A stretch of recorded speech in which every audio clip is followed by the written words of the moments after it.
see them in the same room together.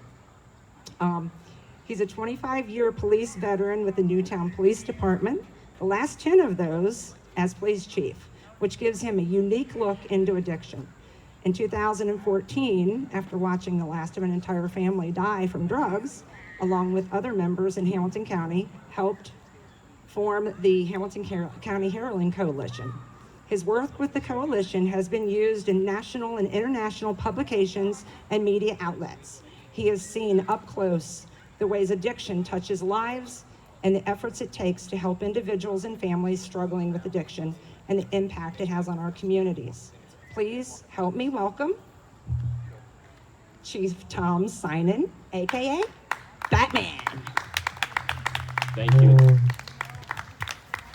It is true you have not seen Batman and me together, and Batman is a little bit shorter than what you expected.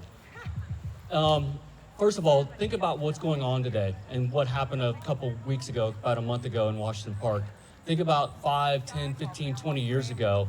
Would we be able to openly have an event where the community comes together and we talk about addiction, talk about the struggle of addiction, families can talk about grief, and have these open and honest discussions?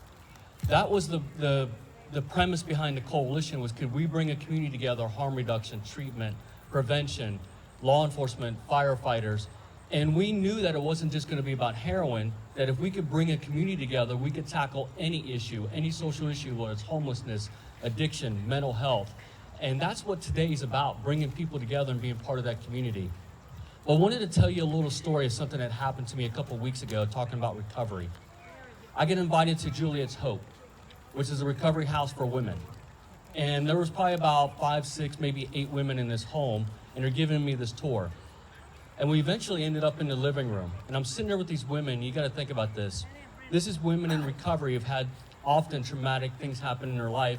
Not only am I a man sitting among them, but I'm also a police officer.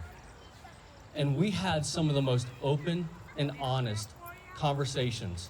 And I was going to probably spend about a half an hour there. We spent about 3 hours. And they were telling me about not just about their addiction, the struggle, and what they've been going through recovery. But one of them was we were talking about the stigma and how we need to end the silence and we need to talk about these things in the open like we are today. And one of them said something so profound, and it really hit me hard, and it made me think about all this. And she said, you know what? My life's out in the open. I went to prison 8 times. She goes, you can Google my name and my mugshot comes up. She goes, what's left to hide? And to me, it meant so much that she said that, and it was very powerful. And I started thinking about it. I've had this incredible opportunity to meet presidents and other people in high positions and talk to people around the world. But when I'm sitting there with people in recovery, what I realized is they are often the most authentic, genuine people I have ever met. And when you think about that, to be able to talk about your struggles, to talk about the good and the bad in your life, to be able to say that I went to prison 8 times and I still made it through, I realized they have something that we all strive for, every single person. We often wear a mask no matter what is going on, and I sat there with them and I looked at people. I know sometimes people would look at them and say, that person's a sinner.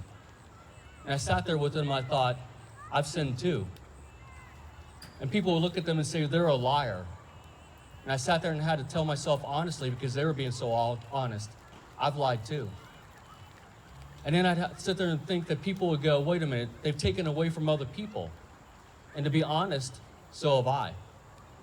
And I sat there and I thought, man, I want to be just like them, to be able to open up, be so vulnerable that you have nothing left but honesty.